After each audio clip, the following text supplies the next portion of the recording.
নমস্কার, কালচারাল টকিজের এক নতুন পর্বে আপনাদের সবাইকে স্বাগত।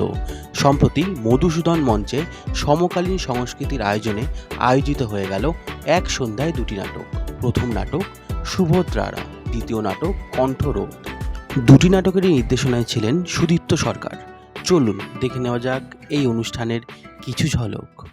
আজ 23শে জুন রবিবার মধুসূদন মঞ্চে সমকালীন সংস্কৃতির দুটি নাটক মঞ্চস্থ হচ্ছে। প্রথম নাটক সুভদ্রারা নাটকটির আজকে প্রথম অভিনয়, এবং দ্বিতীয় নাটক কণ্ঠরোধের আজকে দ্বাদশ অভিনয় মঞ্চস্থ হচ্ছে। এই দুটো মিলিয়ে আজকে আমরা দর্শকদের সামনে হাজির হচ্ছি।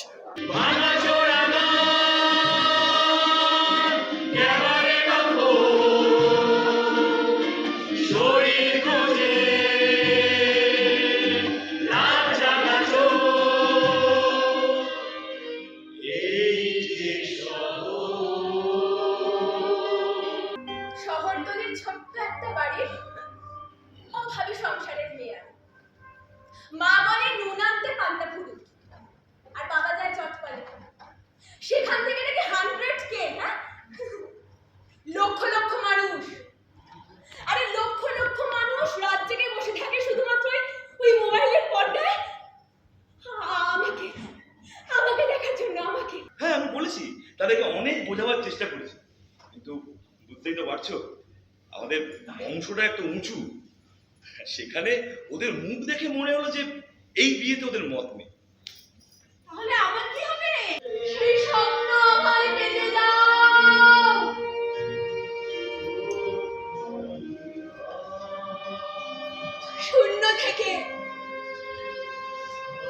শূন্য থেকে নেমে আসো আমার যাবার পথ।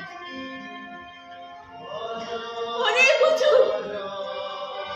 অনেক।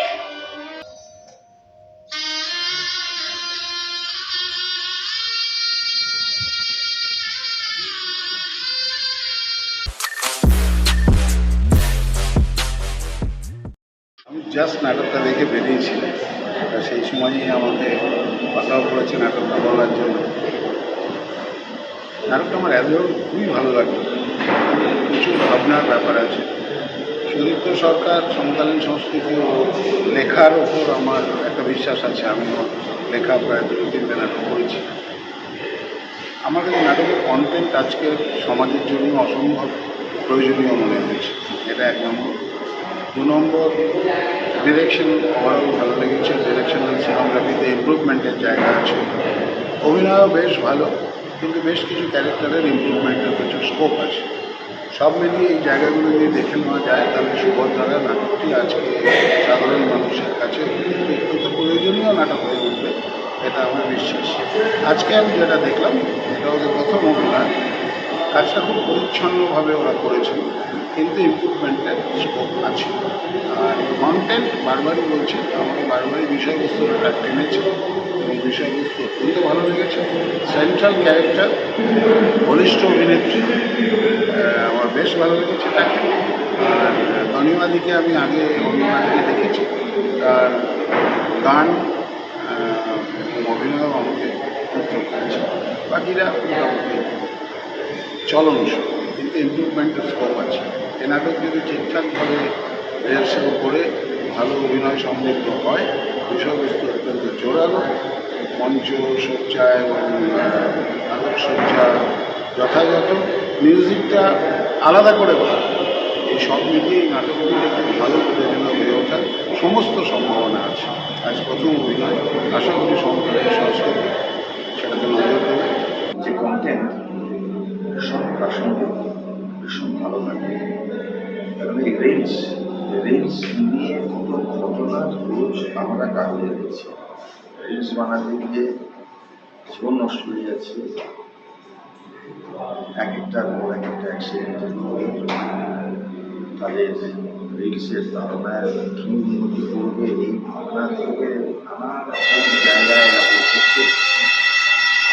আজকে এই নাটকটা দেখার পরে মনে হলো যে সত্যি একটা ইয়াং জেনারেশনকে রিলস ভীষণভাবে বুঝতে করছে। সেই জায়গা থেকে আজকে নাটকটা ভীষণ পছন্দ করেছি। অভিনয় ভীষণ ভালো, প্রেজেন্টেশন বিশেষ করে সুদীপ্ত কাজ আমার ভীষণ ভালো লাগে এবং এটাতে ভীষণ ভালো লাগলো। যে প্রেজেন্টেশনটা রয়েছে, যে ফর্মে নাটকটাকে তার সঙ্গে আলো এবং মিউজিক যেভাবে এসেছে, অনিমার গান অসাধারণ। এবং তারপরে লাস্ট সিনে যেখানে মেয়েটি ঈশ্বর অভিনয় করছে, যে মেয়েটি যখন তার সে পুরনো ভাবনা, মা আর বাবার যে ভাবনা, সেখানে ফিরে আসছে। রিলস বানাতে গিয়ে যে সমস্ত জিনিস বা যে সমস্ত ঘটনার মুখোমুখি হয়েছে, সেটা মতো কোনো আগে কল্পনা করতে পারেনি বলেই বোধ হয় ওই রকম একটা মুহুর মধ্যে ছুটে চলেছিল কিছু। কিন্তু যখন দেখলো বিষয়টা ভীষণ মারাত্মক, তখন আস্তে আস্তে নিজেই ফিরে এলো। এবং যে এন্ডিংটা হলো, মানে যে ইনফরমেশনটা সুদীপ্ত দিল, এটা কিন্তু খুব জরুরি, খুব দরকার ছিল। আবার বলি, ভীষণ ভালো লেগেছে টোটালিটিতে। আমার ভালোই লেগেছে, স্ক্রিপ্টটা খুব ভালো মনে হয়েছে। প্রথম শো, আমি কোনো সমালোচনা করছি না, আমার খারাপ লাগেনি। নাটকটার বিষয়টা খুবই কন্টেম্পোরারি এবং একটা সমস্যা বটে, সেই সমস্যাটাকে ধরা হয়েছে খুব সুন্দরভাবে যতক্ষণ আমি নাটকটা দেখেছি। কিন্তু অভিনয়ের কিছু এখন প্রথম শো বলে বলা যায় না। যে মেয়েটি মূল চরিত্র করলো, সলিলকি, খুবই ভালো প্রতিভা। আমার মনে হয় যত দিন যাবে ও আরও ভালো অভিনয় করবে, এইটুকুই বলি।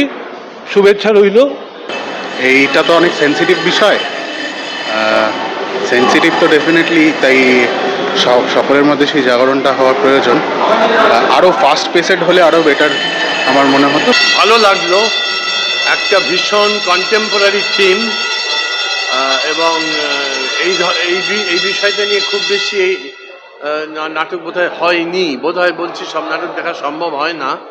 এবং এই নাটকটা প্রয়োগ নৈপুণ্য অসাধারণ, দৃশ্য পরিকল্পনাও অনবদ্য, এবং যে বার্তাটা নাট্যকার পরিচালক দিতে চেয়েছেন, আমার মনে হয় সেটা দর্শকের মধ্যে পৌঁছেছে। এই প্রচেষ্টাটা প্রশংসনীয়, এবং অভিনেতা অভিনেত্রীদের টিমওয়ার্কও ভালো। সমকালীন সংস্কৃতি বেশ একটা ভালো নাট্য দলে পরিণত হয়েছে, এবং একটা গুরুত্বপূর্ণ নাট্য দল আমাদের সমসময়ে। এবং এই নাটকটা দেখে সত্যিই মুগ্ধ হলাম, কারণ একে একটা সমসাময়িক জ্বলন্ত বিষয়কে তুলে ধরা হয়েছে, অন্যদিকে নিরসভাবে তুলে ধরা হয়নি। এর মধ্যে যথেষ্ট রস সৃষ্টি করে নাটকটাকে পরিবেশন করা হয়েছে। যদিও নাটকের অন্তিম বক্তব্যটা খুবই আমাদের ভাবায়, আমাদের কিছুটা আতঙ্কগ্রস্ত করে, এবং আমরা এই সমস্যা, এই সংকটটা সম্পর্কে সচেতন হই। ভালোই লেগেছে, আমার মোটামুটি ভালো লেগেছে। অভিনয়গুলো খুব সুন্দর, দেখলাম অনেকদিন বাদে। নাটকটা খুবই ভালো লেগেছে। সুভদ্রার বিষয়টা খুব একটা সমসাময়িক সমকালীন বিষয়।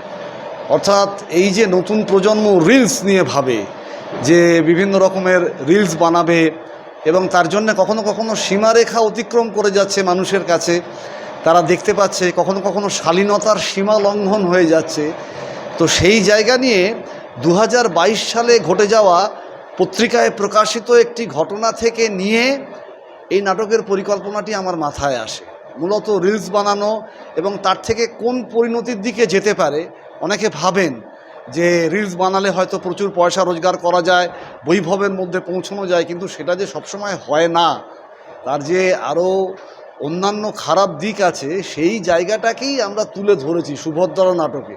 যার জন্যে আমরা বিভিন্ন জায়গায়, বিভিন্ন শিক্ষা প্রাঙ্গণে তাদেরকেও আমন্ত্রণ জানিয়েছি যে আপনারা আসুন, ছাত্রছাত্রীদের নিয়ে আসুন, তাদের দেখান, তাদের বোঝান যে সবসময় সব জিনিসের পরিণতি যে সুখকর হবে এমনটা নয়, খারাপের দিকেও যেতে পারে। এটা নিয়েই সুভদ্রা। এই নাটকে মূলত চরিত্র এই নাটকে অনেকগুলি চরিত্র, প্রায় 18-19টা চরিত্র, মূলত সুভদ্রা বলে একটি চরিত্র যাকে ঘিরে এই গল্পটা এগিয়ে চলে আর কি। তার জীবনে দেখা, তার অভিজ্ঞতা, তার রিলস করতে যাওয়া এবং শেষ অবধি একটা পরিণতির দিকে পৌঁছনো। সেই পরিণতিটা সবার ক্ষেত্রেই যে সমান হবে তা নয়। আসল ঘটনায় পরিণতি একটু অন্যরকম ছিল, খুবই মর্মান্তিক ছিল। এক্ষেত্রে নাটকে আমরা একটু পরিবর্তন করেছি, একটা অন্য দিকে নিয়ে গেছি তাকে, সেটা নাটকটা দেখলেই বোঝা যাবে। সমকালীন সংস্কৃতি 36 বছর পদার্পণ করেছে। তো সমকালীন নামের সাথেই যে আমরা সমসাময়িক প্রেক্ষাপটে, সামাজিক যে প্রেক্ষাপটের উপরে নাটকগুলো তৈরি হয় এবং বিশেষ করে নাটকগুলো আমাদের যে পরিচালক সুদীপ্ত সরকার উনিই লেখেন, উনিই ডিরেকশন দেন। তো যা হোক, বর্তমান যে সাময়িক যে প্রেক্ষাপট সেটা হচ্ছে কি, ছেলেমেয়েরা এখন যে সোশ্যাল মিডিয়ার ছোঁয়া পেয়ে ওরা যে কোনো কিছু, যে কোনো বিপজ্জনক পরিস্থিতির মধ্যে ওরা রিলস বানিয়ে ওরা সেটাকে সোশ্যাল মিডিয়াতে দিয়ে দিচ্ছে। তাতে ওরা ভাবছে কি হয়তো পয়সা পাবে বা তাদের যে প্রচারটা হয়তো পেতে পারে, কিন্তু স্বাভাবিকভাবে সেটার পরিস্থিতিতে কোন জায়গায় যেতে পারে সেই বিষয়টাকে, শিক্ষণীয় বিষয়টাকে এই নাটকে তুলে ধরা হয়েছে। তো আমরা আবেদন করব যারা অভিভাবক আছেন তাদের ছেলেমেয়েদেরকে নিয়ে এই নাটকটা দেখার জন্য। বন্ধু, আমরা আমাদের মাননীয় মন্ত্রীর মুখ থেকে 2-4টি কথা তুলে নেব।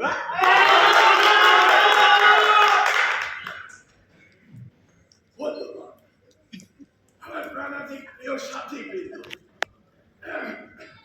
কিছু মনে করবেন না, এই নির্বাচনী সভা করে করে গলাটা একটু গন্ডগোল করছে। যেগুলো আসল ভয় সেসব কিছুই নয়। নেই, নেই, রক্ত নেই।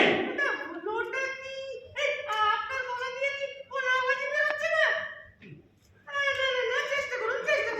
দাদা যা যা শুনতে ভালোবাসেন, যেমন ধরুন স্যার ঝুমকুমনির সঙ্গে থাকলে আপনার কোনো আপত্তি নেই।